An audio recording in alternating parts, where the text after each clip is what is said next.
Boa noite a todos e a todas. Mais uma vez aqui uma live de processo civil. É uma alegria, é uma alegria iniciar mais uma live de processo civil. Muito conteúdo para vocês e agora hoje com um nome ainda maior, um nome de peso, um grande processualista, um grande ídolo que eu tenho no mundo jurídico, que me acompanhou na realidade nos estudos da OAB até hoje, né? Professor Renato Montança. Obrigado pelo pessoal pela presença. Doutora Bárbara, doutor Nilson, doutor Cairo, doutor Williams, Matheus Siqueiro, Silk, doutor Éder, doutor Pedro, doutor Adilson, meu tio, grande referência, doutor Guilherme, doutor Lucas, doutora Simone, Murilo, Yasmin, Lucas, doutor Adilson Júnior, referência, meu tio. Pessoal, uma alegria muito grande aqui estar com vocês hoje, com um grande processualista, Montança. Para quem fez direito ou faz direito, é um doutrinador que nos acompanha tanto na prática quanto na teoria, um estudo muito avançado. Já vou chamar ele para nossa live. Hoje a gente vai falar sobre tudo, na realidade, sobre processo civil, OAB e também na advocacia. Aí, ó, o doutor Éder falando, Renato Montança foi meu ídolo e mentor para passar na OAB. O meu também. Grande professor. Tudo Olá, bem, tudo mestre? bem? Como é que vai? Bem, Tudo senhor, que jóia? alegria. Tudo bom? Tudo jóia. Obrigado pelo convite, viu? Que é isso? O senhor, na verdade, a gente não teve a oportunidade de conversar muito antes, mas o doutor, da minha geração de advogados, o senhor é o nosso ídolo. E até hoje em dia, das novas gerações também, o senhor fez nos passar na OAB. Faz 8 anos, na realidade, que eu acompanhei suas aulas e também depois na atualização de processo civil aqui em Goiânia, que o senhor fez também no CPC 2015. Então, realmente, o estudo com o senhor, da sua doutrina, agregou e agrega bastante, e é o que me fez tornar um processualista. Referências como você. Obrigado, viu? Agora, não me chama de senhor, não, por favor, tá? Vou me sentir tão velho aqui. E você conhece esse aqui, o Siqueira? Ah, conheço muito, muito. Ele é o rei de Trancoso. Ele prende e manda soltar lá, viu? Ele é o cara, viu? Ele é o É, cara. cara, ali, O ali, pessoal todo de ali Goiânia é fã. Fã. existem dois grupos de primos ali do Siqueira, entendeu? Tem os agregados, que é a minha equipe, assim, é o pessoal mais simples, e aí você tem o Siqueira e os amigos dele, que aí entendeu? Coisa fina. Eu não tenho condição de acompanhá-lo, não. Não, mas hoje eu tô feliz, porque ele tá acompanhando a nossa live por sua culpa, né? Então eu falei, É, opa, momento mas não, ímpar. é, Ó, grandes advogados aqui, professor. Um pessoal realmente muito fã do senhor. É muita alegria nossa estar com você aqui hoje. Já vou começar de conteúdo já. Antes na verdade, vou te apresentar primeiro. Para quem não conhece, é o professor Renato Montanz, mestre especialista em processo civil e é um grande doutrinador, professor da área, tanto para cursinho quanto para pós, e um grande advogado. E para a gente iniciar, professor, primeiramente queria agradecer a sua presença e queria saber como que você escolheu a área de processo civil, como se tornou um processualista e um grande advogado. olha, obrigado pelo convite, obrigado pela possibilidade da gente falar sobre isso. E é muito difícil, a gente perde tanto, perde não, desculpe, a gente despende tanto tempo falando sobre matéria e às vezes a gente não fala um pouco sobre carreira, né? Eu sou formado há um bom tempo, numa época em que o direito ele não tinha a projeção que ele tem hoje. Eu falo projeção porque hoje você tem internet, você tem lives, você tem gente que tem acesso existe uma democratização do ensino, né? Especialmente quando começou o estudo das aulas telepresenciais. Mas quando eu estava na faculdade, a gente só tinha acesso às informações que a gente colhia na própria faculdade mesmo, né? E eu sempre gostei de processo. Na verdade, eu costumo dizer que direito é muita sorte. As pessoas não acreditam nisso. E é uma convicção que eu tenho cada vez quanto mais tempo eu vivo no direito, eu vejo isso. Porque é possível que você, por exemplo, tenha tudo para gostar de direito e não goste. Ou você se envereda por uma área que de repente você não gosta e faz com que você pegue um certo ranço do direito. E eu gostei. Eu lembro que quando eu entrei na faculdade, minha mãe, a época era juíza, já aposentada, ela já me colocou num estágio e eu entrei no estágio antes mesmo da faculdade. Então eu fui fazer estágio, sei lá, em janeiro, quando eu comecei, a faculdade começou em março, e eu trabalhei num escritório super tradicional aqui em São Paulo, e eu comecei a gostar muito disso. E na época era um escritório trabalhista, minha mãe era juíza do trabalho, e eu não gostei tanto do escritório trabalhista, mas comecei a gostar do direito civil na faculdade, que no primeiro ano a gente já tinha. Aí eu fui para um escritório civil, me encontrei no escritório civil, comecei a fazer petições, corri muito atrás, comecei a gostar de fazer. E no terceiro ou quarto ano de faculdade, eu tive um professor, chama Paulo César Conrado, e eu cheguei um dia para ele e falei, olha, professor, eu quero ser seu assistente, corrigir prova, lavar louça, eu não sei o que tinha que fazer, né? Mas eu queria ser assistente dele, eu queria ter mais contato. E a gente começou, parece brincadeira, mas na verdade, eu e meu sócio hoje, né, o sócio do escritório, né, meu grande amigo, nós viramos assistentes desse professor e nós fazíamos grupos de estudo sexta-feira à noite para estudar processo civil e semiótica. Então, e na época era solteiro, você imagina, a gente sexta-feira à noite fazia grupo de estudo e depois a gente saía, mas tipo, toda sexta-feira das 7 da noite até as 11 horas a gente fazia grupo de estudo e as aulas que eu acompanhava eram de sábado. Então, eu comecei a me enveredar por esse caminho, me formei, comecei a estudar, a dar aula na faculdade, numa faculdade especificamente, e aí eu conheci um outro professor, que também é um grande amigo, o professor João Aguirre, que você deve ter tido aula com ele. Tive com E os dois, na realidade, na época da OAB. e o João é bem mais velho que a gente, né? O João tem. E eu lembro que eu fiz um curso específico, um curso livre, da qual o João era professor, e eu era aqueles alunos que perguntavam tudo de processo civil, porque eu gostava de processo, já tinha uma bela de uma biblioteca, eu gostava gastava meu dinheiro de estágio com livro. E aí o Aguirre me convidou para dar aula em cursinho. Então eu comecei na faculdade, comecei no cursinho, mas eu nunca quis dar aula, eu nunca tive essa intenção de dar aula. Eu queria advogar, eu sempre quis advogar, tanto é que eu nunca prestei concurso, né?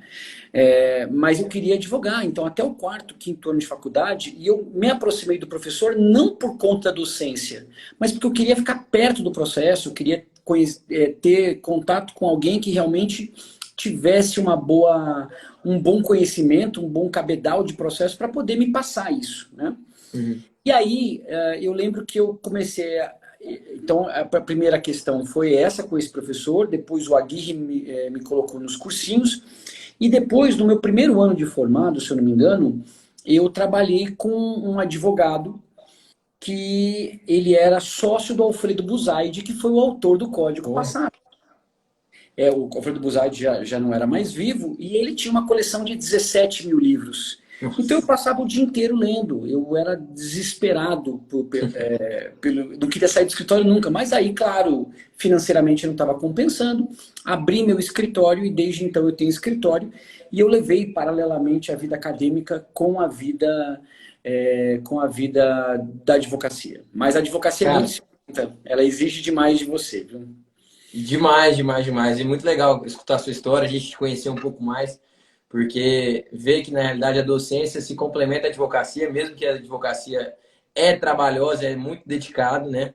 E é interessante como eu acho bom, porque a gente está falando aqui tanto para advogado quanto para estudante, porque eu dou aula hoje em dia no cursinho junto com o professor João Augusto lá no IGD. E tanto que é importante para quem é estudante a gente se agarrar às referências que a gente tem. Porque é daí que as oportunidades vêm e é a partir daí que a gente consegue entender onde é que é a nossa área de atuação, né? Como você já muito bem viu desde o começo.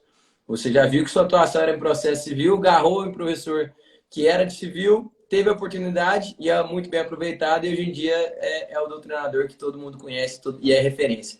Mas agora passando para a advocacia, Montanz, professor, eu queria saber de você como é que você se posicionou como processualista. Você já se posicionou desde o começo como processualista?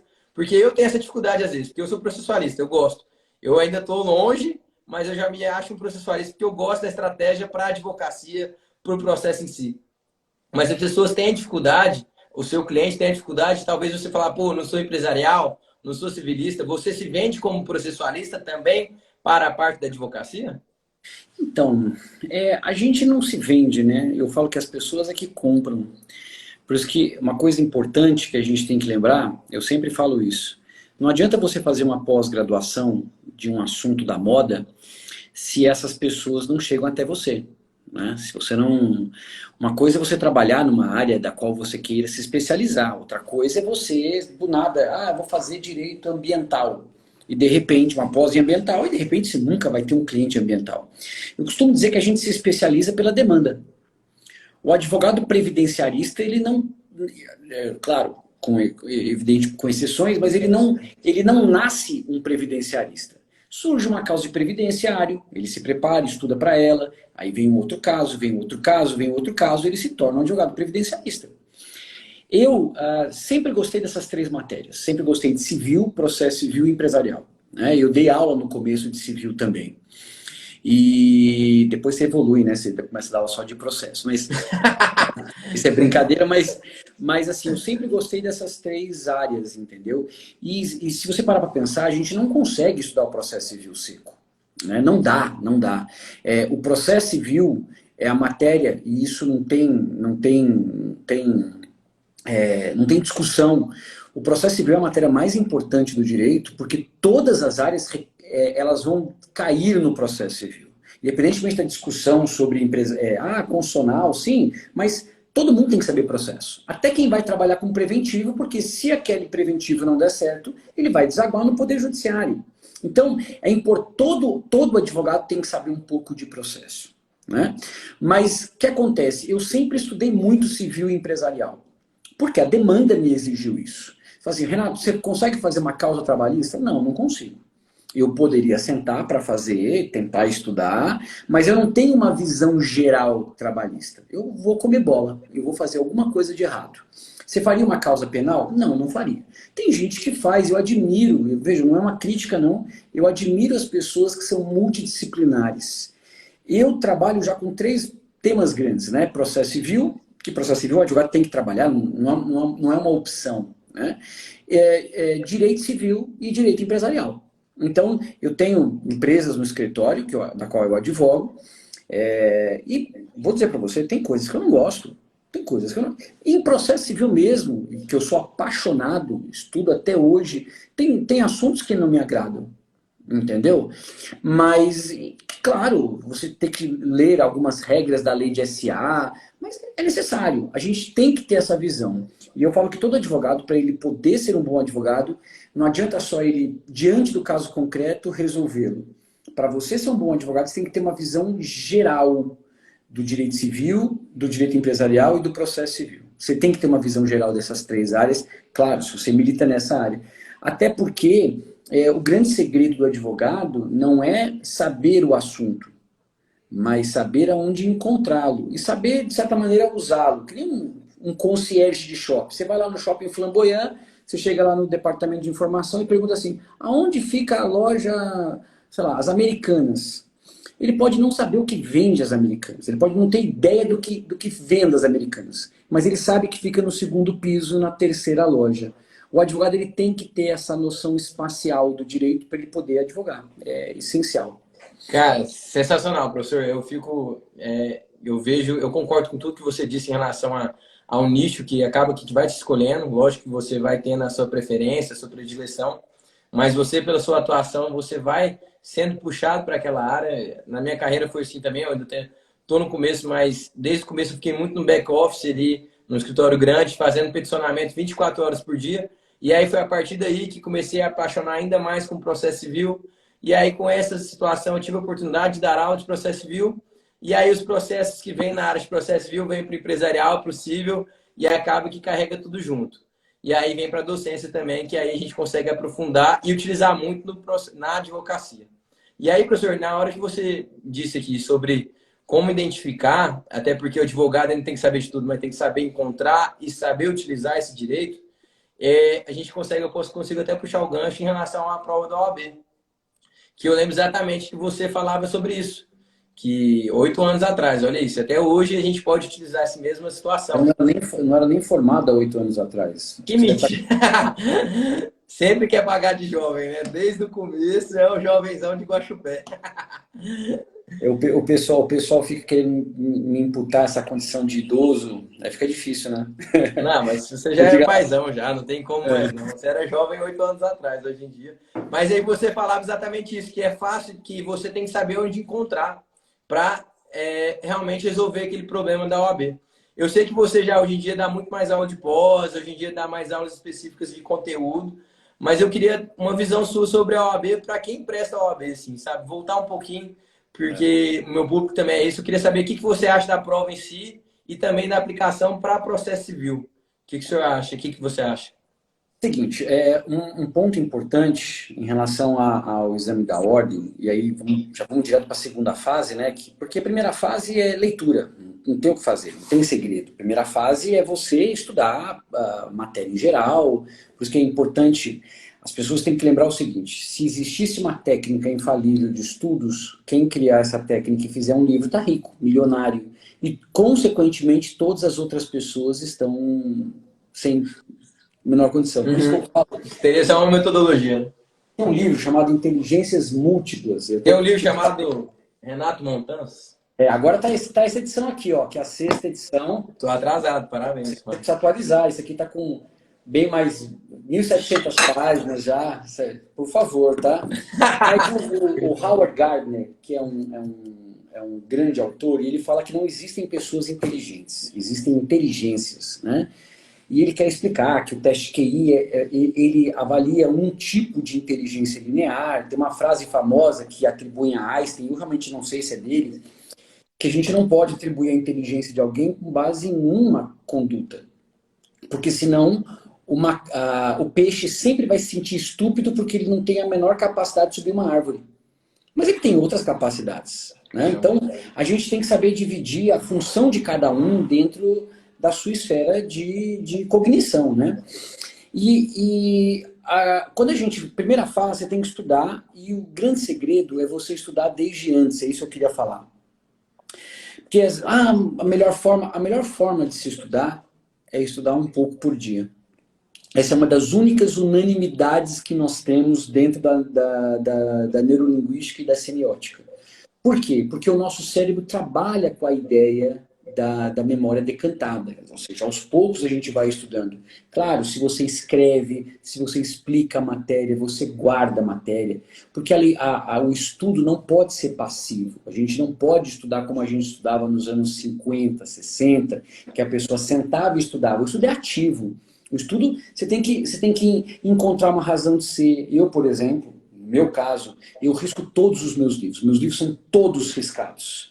Por quê? Porque eu risco, comento, se tem um comentário que eu não concordo do autor, eu grifo embaixo. Se eu lembro de um posicionamento de um outro autor, eu faço uma seta e coloco em sentido contrário. Eu faço uma anotação para colocar no livro. Eu vou colocando post-it nos meus livros, e aí depois, quando eu vou atualizar meu livro, eu já pego todo esse carregamento de livro e estudo e já atualizo a matéria. Mas eu nunca trato o estudo como algo passivo. Porque se você estudar como algo passivo, fica uma coisa maçante e você não gosta de estudar. Você tem que mergulhar no estudo, ou seja, você tem que fazer parte dali. Você tem, como se estivesse com o autor ali, de mão dada, conversando, e a ideia melhora em relação a isso. Então, o estudo desde o quarto, quinto ano, é muito importante para você já se preparar para o exame. Agora, a segunda fase não adianta para nada. A segunda fase, você tem que estudar de uma outra forma, porque a segunda fase é trabalho. A segunda fase não a segunda fase de trabalho, né? A segunda fase é trabalhar. Né? Então, e as pessoas muitas vezes partem de uma premissa errada de achar, vamos fazer constitucional, por exemplo, ou vamos fazer administrativo ou tributário, que são menos peças. Não é o número de peças que torna a segunda fase mais fácil ou mais difícil. É a localização do direito material e como você coloca isso na peça. Tanto é que, talvez você se lembre disso, apesar de você ter feito segunda fase comigo há muito tempo, existem 3 peças em civil, basicamente. Uma petição inicial, a contestação e os recursos. São modelos generalizados, né? Então, o grande segredo hoje para um aluno de segunda fase fazer uma boa segunda fase, primeiro, escolher a segunda fase que eles mais gostam. Você vai ficar um mês e meio se dedicando a uma matéria que você não gosta, é muito complicado, né? Então é melhor a gente já estudar a matéria que gosta e, de preferência, aqui eu já dou uma sugestão, estude a matéria que você prevê que você vai trabalhar no futuro. Então, por exemplo, você sai de uma segunda fase de civil, por exemplo, com uma boa condição já de advogar. Não é, a gente não está trabalhando num sistema hipotético, teórico, da qual você... Não, você já vai começar trabalhando, você já vai aprender a fazer peças que nós usamos na prática. Eu costumo dizer que eu sou muito importante para o aluno na primeira fase. Não eu, Renato, mas o professor é muito importante para o aluno como professor, mas na segunda fase como advogado. Entendeu? Porque a segunda fase tem que ser mais advogado do que professor. E se você seguir as técnicas do que o professor vai explicar para vocês em relação à forma a formatar a peça, é muito importante. Eu falo que fazer segunda fase é uma arte, por exemplo, porque é que nem você correr uma maratona. O Matheus, por exemplo, agora correndo maratona, nadando. O Matheus virou triatleta, não sei se você sabe disso. Sabia não? Esse pessoal que ganha muito dinheiro, eles desagam Muito tempo, né? toda, virando triatleta. Mas é o seguinte, se você vai correr uma maratona, ainda que, por exemplo, você corra... Renato, eu corro 21 quilômetros, corro meia maratona. Você vai correr uma São Silvestre, por exemplo, 15 quilômetros. Você fala, eu vou aguentar, se eu corro 21, correr 15, eu corro tranquilo. Mas se você não fizer a prova antes, se você não treinar antes da São Silvestre, você não consegue ter um bom desempenho. Ou seja, você vai ter que ver como é que você vai fazer melhor a curva, porque é uma prova de rua, vai ter uma subida íngreme, vai ter uma descida, você tem que tomar cuidado com as coisas que você vai fazer. Então é muito importante que você treine antes, se ambiente com o clima da cidade. Então o maratonista que vai realmente para competir, ele não chega no dia e corre, ele se prepara. Então você não vai fazer uma peça. Você vai de repente falar assim, poxa, eu faço estágio, já peticiono no meu escritório. Não, você vai fazer uma peça à mão, em 5 horas, só usando um vadimeco, que às vezes você vai ter que colocar na perna, porque o braço da mesa não permite que você possa usar. Então, nós temos que nos preparar para o exame, entendeu? Eu falo que tem muita gente que tem conhecimento jurídico e não passa na prova, e gente que se prepara para a prova, mas não tem tanto conhecimento, é aprovado. Então, é importante você ser organizado para trabalhar, saber por onde você começa, por onde você termina. Vou fazer primeiro 2 questões, faço a peça, depois eu termino com 2 questões. Mas primeiro eu pesquiso tudo, isso é muito importante. Isso para qualquer área, né? O aluno ele tem que primeiro pesquisar o vadimeco inteiro para depois escrever. Isso é essencial. E as pessoas acham que elas vão perder tempo fazendo isso. Uma regra lógica, isso não é jurídico, isso é cerebral. Você ler tudo para depois escrever não é mais devagar do que você ler e escrever. Ler e escrever. E acontece de você que está fazendo uma prova, já gastou ali 4 laudas fazendo a prova, e de repente fazendo, sei lá, embargo de terceiro, de repente, depois de 4 laudas, você acha uma súmula do nada dizendo não cabe embargo de terceiro para tal situação, que é aquela situação que você está. Então, se o aluno ele tem que primeiro pesquisar tudo, ler os artigos rapidamente, colocar os clipes necessários, as súmulas, aí ele vai ter uma visão global de qual é o direito material, qual é o tamanho da peça dele, porque ele sabe quantos artigos, de certa maneira, ele vai socorrer, para evitar justamente ele fazer uma peça que depois ele descobre que são 5 folhas e ele tem mais 2 folhas para escrever. Ele nem entrou no pedido, começou do direito e acabou as folhas de prova. E você não pode pedir mais. Então, o planejamento próximo que você tem que fazer na hora da prova é muito importante. Isso aí é importante demais. Eu falo que é o seguinte, na hora que a gente vai treinar para a segunda fase, a gente tem que chegar no momento da prova e já tá visualizando toda a forma de você fazer a peça. E isso acontece como? Com a prática, com o treinamento. E igual você falou, é um treinamento de maratona. Toda semana você vai lá e corre 10 km. 10 km, 10 km, 10 km. No dia que você tem que correr para a prova 10 km, já vai estar inserido no seu subconsciente correr os 10 km. Não vai ser difícil para você.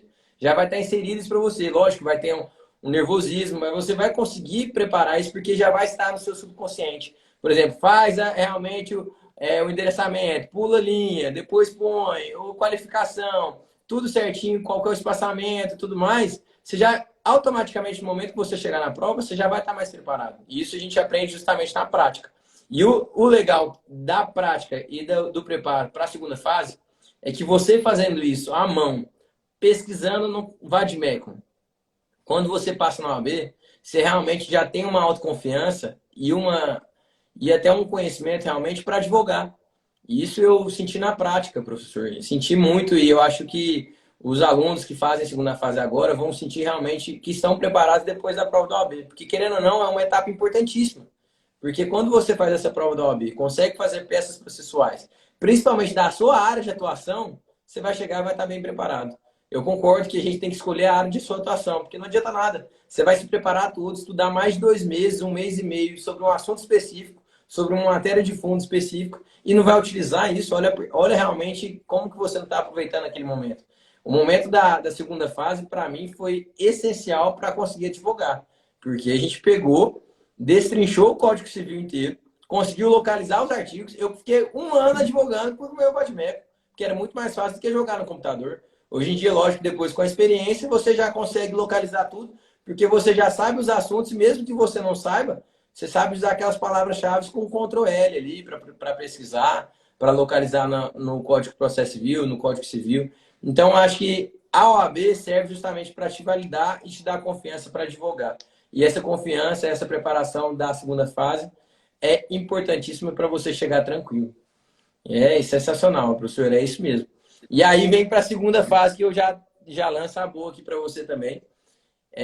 Você mesmo falou, professor, que para a preparação da segunda fase é treinamento, é realmente saber localizar onde é que estão os assuntos no processo civil e no Código Civil para fazer uma prova de segunda fase civil. Mas e para a advocacia em si? Porque a gente precisa também localizar um caso prático e para quem é jovem advogado, eu vejo essa dificuldade. Que surge um caso, o cliente não surge com um caso, assim como na OAB, mas ainda mais complexo, com um caso pronto, olha, eu tenho aqui um título de crédito, aqui eu tenho uma nota promissória, está no prazo ainda de execução, entra com execução contra a pessoa tal, na comarca tal e tudo mais. Não, ele chega com um problema totalmente complicado de ser resolvido. Ele chega com uma complexidade de um caso, você tem que dissecar esse caso e encontrar a aplicação processual e direito material para trabalhar. Como é que você entende, como é que você vê essa situação para o processo civil e para quem advoga? Bom, primeira coisa que eu recomendo para quem é jovem advogado é nunca fazer uma reunião às cegas. Então, por exemplo, claro, vão acontecer situações excepcionais, mas você nunca pode ir para uma reunião com o cliente não sabendo pelo menos qual é o assunto que vocês vão enfrentar. Por um motivo muito simples. Imagina, por exemplo, que alguém vai falar sobre alimentos. E você talvez não seja muito afeto ao direito de família. Você vai lá, você vai ler os artigos de alimentos. Você pesquisa no STJ, os últimos informativos que falaram sobre alimentos é coisa rápida. Quem sabe pesquisar isso, pesquisa rápido. Você lê 1 ou 2 súmulas. E aí você já sabe qual é o direito que uma pessoa que vai pleitear alimentos, ou não quer pagar alimentos, se você for advogado da outra parte, tem. Então você, na hora da reunião, vai saber fazer as perguntas certas. Vai saber, inclusive, fazer as perguntas que você nem tinha pensado em fazer. Sei lá, por exemplo, alguém invadiu minha gleba de terra. Você foi lá, foi estudar possessórias, e você descobriu que na possessória você pode cumular o pedido possessório com um desfazimento de plantação ou construção. Então é uma pergunta que você vai poder fazer. Então é muito importante que você tenha... Você não precisa aprofundar o assunto, senão nenhum advogado vai conseguir viver, né? Mas 15 minutos antes da reunião, você sentar e fazer um estudo rápido da lei sobre aquele assunto, sobre aquela questão, é importante. E mesmo nós, advogados que às vezes têm mais vivência, não tem que fazer isso. Não tem, ninguém sabe tudo, eu não sei tudo, não sei, pelo contrário, eu tenho muito que aprender. Mas, por exemplo, a minha última reunião foi uma reunião online de um médico que queria saber sobre uma questão que ele é um congresso de médicos que ele queria cancelar esse congresso por conta da Covid, né? E aí ele me ligou para falar sobre isso. Eu pesquisei, tinha uma lei que eu não tinha lido até então, que é uma das leis sobre a Covid, que justamente fala que os eventos não podem ser cancelados.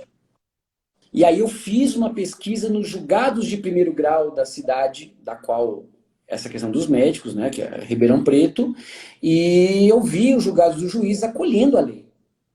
Então eu pude fazer uma reunião com ele muito mais contundente do que eu, por exemplo, por achismo, falar, não, vamos tentar. Não, eu falei para ele, olha, não dá para fazer isso, dá para fazer isso. A reunião vai mais rápido, você não fala para o cliente, eu vou estudar.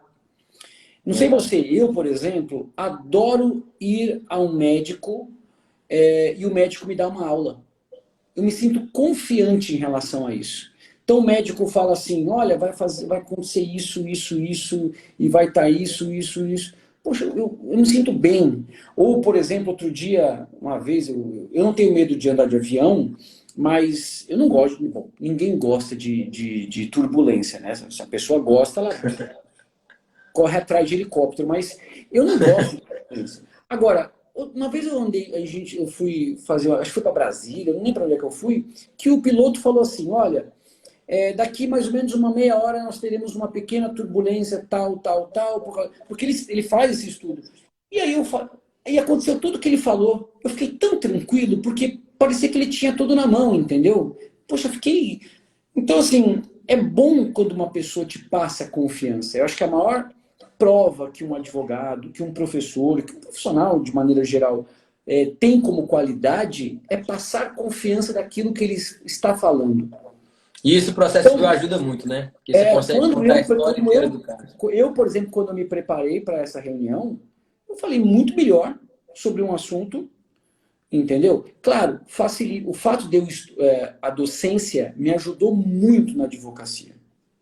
Muito. Para trazer cliente. Eu tenho muitos clientes que foram ex-alunos, clientes advogados, alunos engraçados, eu tenho muitos clientes advogados.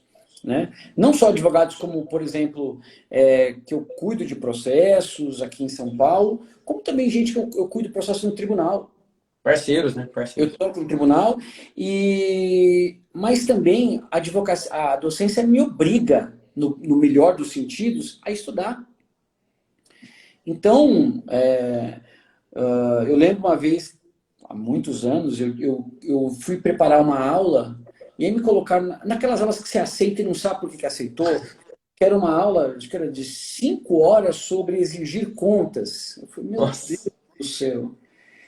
Claro, você consegue, você estica, você vai, você põe um problema prático. Mas eu estudei que nem um maluco para ação de exigir contas. Eu já tinha dado aula na OAB, concurso, que era uma aula de meia hora, 40 minutos sobre aquele tema, né? E eu estudei muito sobre isso, e por coincidência, 2 semanas depois caiu uma ação de exigir contas no escritório. Então eu fiz com o pé nas costas, já tinha preparado tudo. Meu sócio ia fazer, eu falei, não, deixa comigo, deixa que eu faço. Deixa que eu faço, porque eu estou com essa matéria, eu preciso desovar essa matéria em algum lugar. Entendeu? Precisa valer a pena.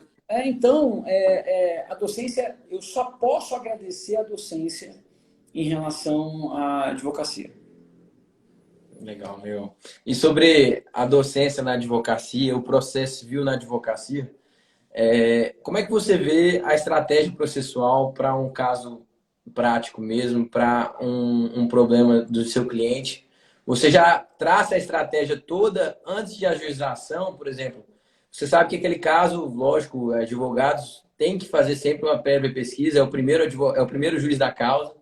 Então a gente precisa sempre analisar aquele caso que você vai ajuizar uma ação. Mas você já vê aquele caso, se ele é controverso ou não, se ele há ou não uma pré-definição no tribunal. Você já prepara aquela petição inicial para uma apelação, possivelmente, ou não. Você já começa a preparar também para um possível RESP, para pré-questionar? Como é que você vê essa atuação processual no dia a dia do advogado, no dia a dia da proteção do seu cliente? Olha, primeira coisa, para começar, e eu respeito quem se posiciona de maneira diversa, mas eu tenho essa conduta aí. Eu não advogo para causas que eu não acredito, tá? Ah, mas dinheiro é bom? Não, claro. É óbvio, se pagar muito bem, eu quero alertar o cliente sobre aquilo. Mas se eu tenho convicção de que o cliente vai perder, eu não quero advogar para aquele cara. Advogar sem vontade. E o meu escritório é um escritório meio que a gente chama de escritório boutique, né? É um escritório pequeno, é um escritório que propositalmente, eu já advoguei para a massa, eu já tive escritório, eu advoguei para um plano de saúde em que houve um período da minha vida, né? Eu acho que é um período assim, eu acho que eu nem respirava, que eu fazia 2 a 3 audiências por dia. Então era desesperador. Hoje eu não quero mais isso, não aceito. Eu escolho os clientes com base nas causas, evidentemente, né? E com base naquilo que me procura, claro, mas eu não gosto de advogar em situações que eu não acredito e sou muito transparente, porque eu acho que, por mais que nós dependemos financeiramente, a advocacia é o meu ganha-pão, junto com a docência, mas é uma relação de confiança. É uma relação de confiança, é que nem médico. Você imagina, você descobre que o médico pediu para você fazer uma cirurgia quando não precisava. Quando você podia, sei lá, fazer um tratamento de fisioterapia, você se resolvia, entendeu? Nossa. Por mais que tenha dado certo, você perdeu a confiança. E o advogado é a mesma coisa. Eu prezo muito pelo cliente ter confiança no meu. Então é por isso que, por exemplo, o escritório Falar em tem 4 cliente, o cliente advogados, não e para eu de e me meu ligar. sócio. Faz parte. E se você quiser, pode atender aí, eu continuo aqui, Jamais, jamais. A gente já tem mas, junto já. no escritório são 6 advogados no final das contas, né? Nada sai do escritório sem que eu ou meu sócio leiam. Claro, existem algumas petições que não precisam, obviamente, mas nós controlamos toda a logística de petição. Não a parte operacional do escritório, a gente não cuida disso, mas a parte logística do escritório a gente cuida. E tem peças que só nós dois fazemos. Meu sócio também é professor de processo civil, tá? E advoga há muitos anos, bom, formou comigo na faculdade e também é professor de processo. E nós advogamos assim, a gente faz esse trabalho o tempo todo. Eu acabo uma peça, dou para ele ler, ele acaba uma peça, dá para eu ler. A gente gosta de trocar ideias sobre processo. Eu encontrei um cara mais compulsivo que eu para comprar livro. Então a gente se dá bem em relação a isso, mas assim, a estratégia que a gente traça, eu sempre estudo muito lei, doutrina e jurisprudência. Eu sempre parto da lei para começar, porque apesar do Brasil hoje não ter mais essa questão de que a lei é a única fonte do universo, a lei é um protagonista importante, junto com precedentes, doutrina, jurisprudência. Então eu sempre parto da lei para começar, e depois eu vou para súmulas, vou para jurisprudência, vou para precedentes, verifico se tem um IRDR sobre aquele assunto, verifico se em algum estado eles trabalham de maneira diferente. Então, eu faço primeiro um panorama, traço uma estratégia, em alguns casos eu passo para um advogado do escritório, o advogado do escritório executa e volta para mim para eu mexer na peça e a gente distribui. Entendi. Mas e em relação a esse estudo, essa confecção da peça, essa estratégia processual em si, agora aprofundando até na prática advocatícia mesmo aí, com o processo civil, com o direito material, você sempre acha interessante, porque eu, por exemplo, eu na minha rotina de advogado, eu tenho a rotina de primeiramente colacionar jurisprudência do STJ, depois do tribunal que eu estou atuando aqui, que realmente vai julgar o caso. E somente no caso que não há o julgamento aqui no tribunal que eu atuo ou que está correndo o trâmite a peça, a ação judicial, eu vou atrás de outros tribunais também. Mas normalmente é STJ e tribunal local. E além disso, eu sempre me preocupo com, no máximo, 2 jurisprudências para não ficar uma petição maçante. Ainda mais hoje em dia, E pensando ainda você, ainda mais em São Paulo, que as peças e as sentenças e acórdãos são cada vez menores. Eu fico impressionado até com a atuação em São Paulo, que eu tenho alguns Mas processos. Ponte de Miranda, que foi o maior autor da história, ninguém em nenhuma área das ciências exatas, humanas e biológicas escreveu mais do que o Ponte de Miranda. E parece que contraditório a tudo que ele produziu, porque ninguém produziu mais que ele falou uma frase que é célebre. O advogado que demora mais de 10 folhas para escrever o seu direito não tem o direito que postula. Porque se você gasta mais de 10 folhas para dizer que aquilo é seu, aquilo não é seu. É óbvio que essa é uma frase romantizada, evidente. A gente vai ter situações em que eu tenho que narrar uma situação fática sofisticada, complexa, mas eu tento, dentro do possível, fazer peças curtas. Eu lembro que eu tenho um escritório na Bahia que eu faço o trabalho de peças para eles nos tribunais e eu releio um monte de peças deles. E eu corto tudo. E ele fala assim, doutor, você fala assim, pode cortar. Eu costumo dizer o seguinte, claro, a gente tem que conhecer muito o nosso ambiente. Fala assim, poxa, transcrever artigo de lei não vale tanta pena porque o juiz sabe disso. Então, se você vai pegar um juiz que há 20 anos é juiz civil, você não vai colocar o artigo que são direitos básicos do consumidor, o artigo 6º, você não vai colocar o artigo 186 do Código Civil, enfim, você não vai colocar a definição de comodato. Tudo bem. Só que a gente tem que lembrar também que tem muitos juízes, vou dar um exemplo agora, recente. Eu tenho um amigo meu, ele foi juiz criminal a vida inteira. A vida inteira. 20 anos juiz criminal e, de repente, surgiu uma possibilidade de ele trabalhar numa vara de falência e recuperação judicial de empresas. Ele foi para essa vara, porque tinha menos processo, enfim. E ele me ligou desesperado e falou, Renato, eu não sei nada de falência. Nada de recuperação judicial. Ou seja, para ele, qualquer artigo ali da Lei Ajuda. 11.001 já é um... Mas a gente tem que saber com quem que a gente está enfrentando. Mas, em regra, a gente não tem que ficar ensinando o juiz. E, por exemplo, o juiz não lê a peça. Muito disso é culpa do advogado. O advogado enrola, escreve 3 vezes. O advogado tem que ser sucinto para escrever. E isso é uma qualidade do advogado. O advogado tem que escrever...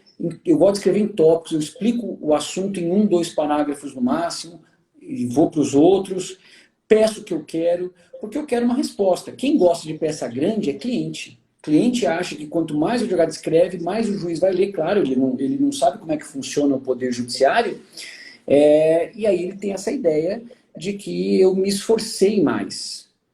E eu falo para ele, eu posso fazer uma peça grande, o recorte e cola está aí, é facílimo fazer isso. Eu junto doutrina,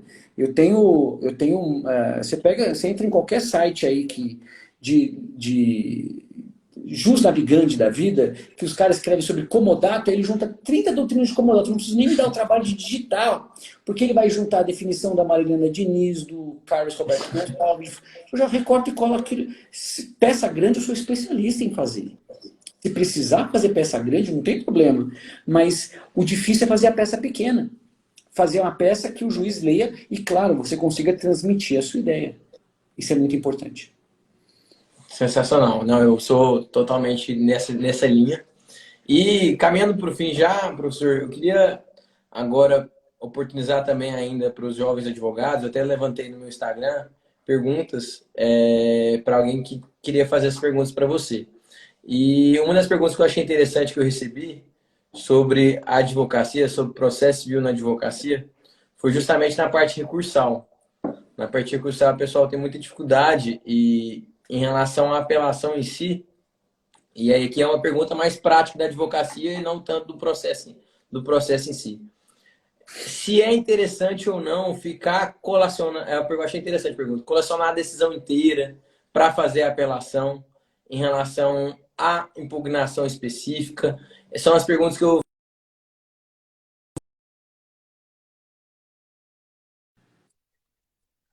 cliente, mas perdão. Não tem lógica. Mas tudo bem, vamos lá. Então era sobre parte Pede para ele entrar recursal. na live e fazer a pergunta por aqui.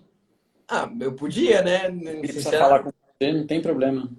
Não, jamais. Não, mas é porque eu sei que ó, ainda bem que meu cliente não usa o Instagram, esse cliente não usa, mas é um problema pequeno de locação.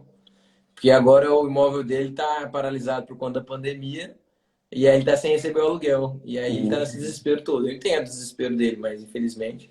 Então, voltando. Pergunta sobre impugnação específica na apelação, sobre forma de produzir sua apelação de forma concisa, colocando ou não toda a decisão, toda a sentença de mérito que foi prolatada. São essas duas dúvidas que eu tive, que foram repassadas no Instagram. Outra dúvida é sobre questão probatória, se valeria a pena ou não discutir a questão probatória de uma decisão no despacho saneador, se há ou não necessidade de ficar discutindo ou não para o caso de apelação, justamente pela modificação do CPC. São 3 dúvidas práticas que eu achei interessante e se você tiver interesse para a gente ajudar esses amigos nossos. Bom, primeira coisa, o Código de Processo Civil, o atual código, ele inovou. E você vai encontrar em vários artigos, em especial o artigo 932, inciso 3, que fala que o juiz o relator, ele pode negar a admissibilidade, negar seguimento ao recurso que não cumprir a dialeticidade, não impugnar especificamente os fatos, tá? Dialeticidade é justamente você escrever sobre aquilo que você está tratando. É uma coisa meio óbvia, né? Dialético, claro, ouvir, explicar aquilo que você quer dizer. Mas o recurso, ele é carente, ele quer ouvir alguma coisa para ele. Então, ele não quer que você recorte, cole a petição inicial e transforme aquilo numa apelação. Ele não quer que você recorte, cole uma contestação e transforme numa apelação. Não que nós não vamos fazer isso em uma boa parte dos fatos, especialmente se os fatos forem mais complexos, mas a gente precisa saber impugnar a sentença. Eu costumo dizer o seguinte, eu me acostumei, eu era da fase do processo físico ainda, tenho muitos processos físicos e gosto muito de processo físico, mas inegavelmente o processo eletrônico é muito mais prático, muito melhor, mas eu, por conta disso, o famoso advogado tem 2 telas, continuo fazendo isso, mas eu faço questão de algo que eu sempre imprimo, é sentença. Eu gosto de imprimir a sentença para justamente ir tocando ponto por ponto. Eu gosto de riscar a sentença, eu gosto de circular aquilo que eu vou impugnar de tal ou qual forma. Eu me acostumei a trabalhar, é um modus operandi meu que eu faço. Então eu sempre imprimo a sentença, leio a sentença inteira primeiro para ter uma visão globalizada do que aconteceu, vejo o que vale a pena recorrer, evidentemente, e com base nisso eu vou traçando a apelação. Tá? Então, esse é um plano importante. Você tem que fazer uma apelação. O tribunal tem que saber que você está fazendo uma apelação para ele, e não um recorte e cola protelatório. O agravo interno é outro, que se você fizer o agravo interno sem cumprir a diligenticidade, você vai pagar multa. A segunda questão é que, em hipótese, a não ser que seja uma situação muito excepcional, em hipótese alguma, você tem que juntar o caso concreto inteiro da decisão. Você tem que juntar a ementa. Né? Mas existe uma parte... Eu tento economizar ao máximo. Eu junto doutrina na minha peça, quando a doutrina, ou porque realmente eu estou ferrado, eu sou assim a posição contrária do universo, e eu preciso, eu falo assim, tô eu e o Araquém de Assis aqui, não estou sozinho, tá? Ou quando realmente a doutrina se encaixa com perfeição no meu caso. Uma vez eu peguei um exemplo que foi dado pelo Dinamarco, que o exemplo dele era o exemplo do meu caso. Eu falei, não, eu tenho que colocar esse exemplo. Mas eu evito doutrina em peça. Especialmente doutrina para explicar o que é comodato, o que é mútuo, o que é locação. Pelo amor de Deus, o juiz tem lá de esganar o advogado, né? Isso que eu estou falando não é uma opinião minha, é que muitos juízes falam sobre essa questão. Não todos, mas dos que eu converso.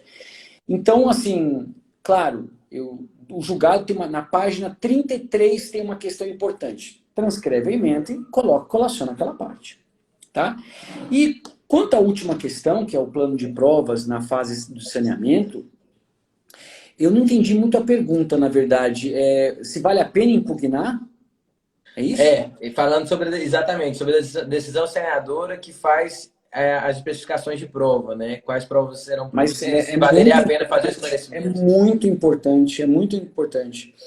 E por dois motivos. Primeiro, porque você tem que produzir, você tem que se esforçar para produzir a prova, para que você tenha direito a essa, diante da negativa probatória, você tenha direito em segundo grau a mostrar para o tribunal e até para o STJ. Porque a súmula 7 não se aplica para negativa de prova, ela se aplica para reinterpretação de prova. E uma segunda coisa que muitos advogados esquecem é que existe um artigo do CPC, que é o 278, que diz que as invalidades elas devem ser declaradas na primeira oportunidade em que a parte falará aos autos sob pena de preclusão. E eu recomendo, sempre lá no escritório a gente faz isso. Se nós temos uma decisão interlocutória, por exemplo, agravável, não há nenhum problema, a gente vai agravar a decisão.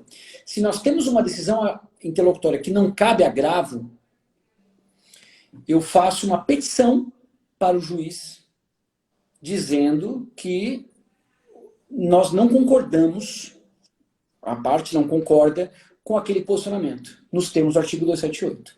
Ou seja, só agravetido. É como se fosse um protesto trabalhista. Exatamente. E em fazer isso, eu evito que o juiz diga que eu não me manifestei na primeira oportunidade. Entendeu? E o saneamento é uma parte muito importante. Se você não mostra que você queria ouvir, por exemplo, você está numa audiência, o juiz indefere uma testemunha e você não pede para consignar o teu protesto pela noite da testemunha, o tribunal vai entender o seguinte: tudo bem, ele pode entender que no contexto probatório faltou aquela testemunha. Vai fazer, por que você não impugnou? Existe, eu costumo dizer, existe o prazo processual e existe o prazo psicológico. Se você não impugna, você atrapalha. É que nem entrar com uma ação de dano moral no terceiro ano. Ação de dano moral demorou tanto, né? São 3 anos. Se você entra com uma ação de dano moral no último dia do prazo, cadê teu sofrimento? Você esperou 3 anos para entrar com a ação? Então, é isso que a gente tem que tomar cuidado. É quase um venire contra fato próprio, né? Eu entro com uma tutela cautelar depois de 4 meses da situação. Que perigo mora é esse? Então, a gente tem que se preocupar com o prazo jurídico e com o prazo psicológico, que ele é tão importante quanto. Sensacional.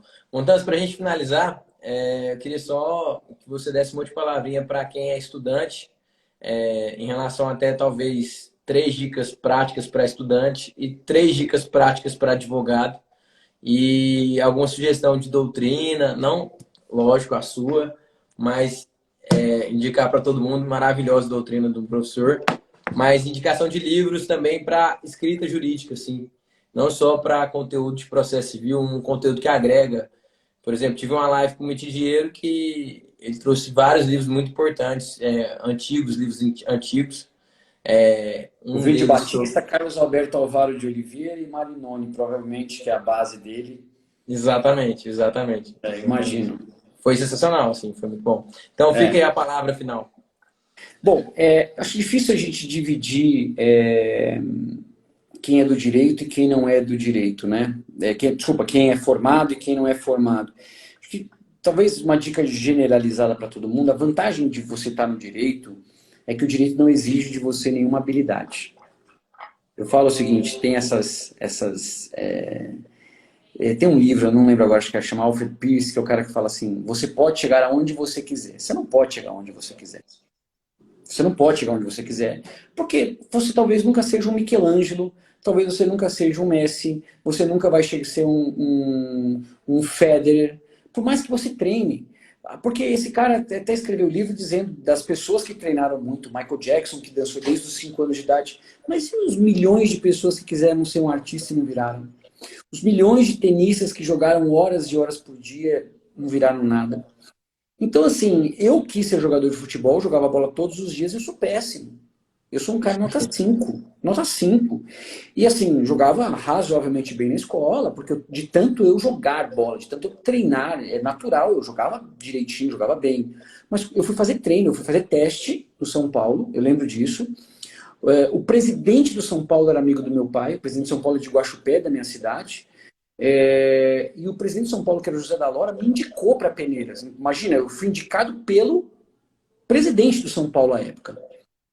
Eu fui jogar, deu 2 minutos, o olheiro me tirou. Porque ele viu que eu não tinha condição de ser um bom jogador.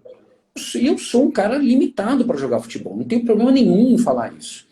Agora, a gente não pode não ter nascido com talento para o esporte ou para a arte, mas o direito é dedicação.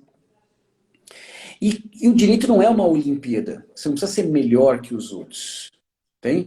Então, eu posso ganhar menos do que você, mas eu posso estar mais feliz com o que eu trabalho. Então, essa é uma questão bem complexa. Você, de repente, está ganhando muito dinheiro, mas trabalhando 18 horas por dia, estressado, não dorme. Vale a pena, né? Então, assim, o direito não existe um final. Não é que nem o esporte, que eu preciso fazer um tempo melhor do que o do outro cara. No direito, eu preciso alcançar aquilo que eu desejo. E para o direito, você precisa de duas coisas. Duas coisas. O primeiro é ser bem recomendado, que é o que você está fazendo aqui. Eu quero te parabenizar pela live, que é justamente ser bem recomendado. Você precisa, às vezes a pessoa fica 4 anos na advocacia e fala, não era isso que eu queria. Então, as pessoas que estão estudando, elas têm que consultar um advogado, um promotor, um juiz, para saber, porque, de repente, para um, ser juiz é o máximo. Mas, de repente, um amigo dele ouviu o mesmo discurso do juiz e detestou. Gente, nem todo mundo gosta de tudo. As pessoas gostam de músicas diferentes, as pessoas buscam carreiras diferentes. E eu gosto da advocacia. Tem amigo meu que gosta de ser juiz, e nós não trocaríamos de lugar um com o outro. E o segundo é estudar. E o estudo, ele não é apenas importante para você ser bom na profissão. O estudo não é apenas importante para você ser uma pessoa boa na profissão. Porque eu costumo dizer que bondade, ser uma pessoa que deseja o bem dos outros, não roubar, isso não é qualidade. Né? Quando um político fala que é ficha limpa, isso não é qualidade. Obrigação. Isso é obrigação. Então, assim, a nossa qualidade é ser bom profissional, por exemplo. É ser um bom profissional. Então, é bom a gente ouvir que nós somos bons profissionais. E assim, o estudo, quando você estuda muito, quando você cria o hábito de estudar, você começa a gostar de estudar. E aí vem o grande ponto. É horrível uma pessoa acordar e falar, putz, eu tenho que ir para o meu escritório, vou ter que ficar 8 horas, vou ter que estudar, vou ter que fazer curso. Imagina você conviver com você a vida inteira, durante todo o dia, porque 24 horas você convive com você mesmo. E de repente você odeia o que você está fazendo. Agora, se você começa a estudar muito, assim como se você toca um instrumento, assim como você cria um hobby e gosta desse hobby, porque a força do hábito é isso, né? Você gostar daquilo que você faz reiteradas vezes. Você gosta de fazer aquilo. Imagina a coisa que você mais gosta de fazer, fazendo o dia todo. É muito bom você poder fazer isso. Claro, você não vai fazer isso nas suas férias, mas você tem condição de gostar daquilo que você está fazendo. E só o estudo vai te proporcionar isso. Sensacional, sensacional. Obrigado. Obrigado, professor. Eu tô realmente até sem palavras, assim, é muito legal. Tava conversando até com uma amiga minha de faculdade. Falei, cara, acha Mariana, você acredita que eu vou fazer uma live com Montanhas, que eu estudei para me tornar advogado. Hoje em dia, graças a Deus, eu tô no caminho da advocacia, com tudo dando certo para mim, graças a Deus, e tenho a oportunidade de aprender e de conversar com uma pessoa que era minha referência em processo civil. Minha referência que começou até o prazer em processo civil. É uma alegria para mim, uma honra. Todos os meus amigos, advogados, colegas aqui, estudantes de Goiânia, sempre foram seu fã, são referência. Agradeço demais pelos ensinamentos, pelo bate-papo. Eu quis fazer mesmo um bate-papo bem informal, porque normalmente são muito maçantes os conteúdos, as matérias. Então é bom conhecer você como pessoa, você como profissional e como professor. Eu acho que a gente perde muito isso, porque, pô, o Montes é advogado, como é que ele advoga? Eu sempre tive essa curiosidade, entendeu? De entender também a parte profissional na advocacia, não só como professor, porque é o jeito que eu sou. Então, eu fiquei muito grato. Obrigadão, professor, de coração. Obrigado mesmo. Um grande abraço para todos que assistiram. E vamos marcar outras aí para a gente conversar mais, tá bom? Vamos, combinado. Obrigado, Tchau, tchau. professor. Um abraço. Pessoal, obrigado pela presença de todos. Um Tchau, abraço, tchau. obrigado.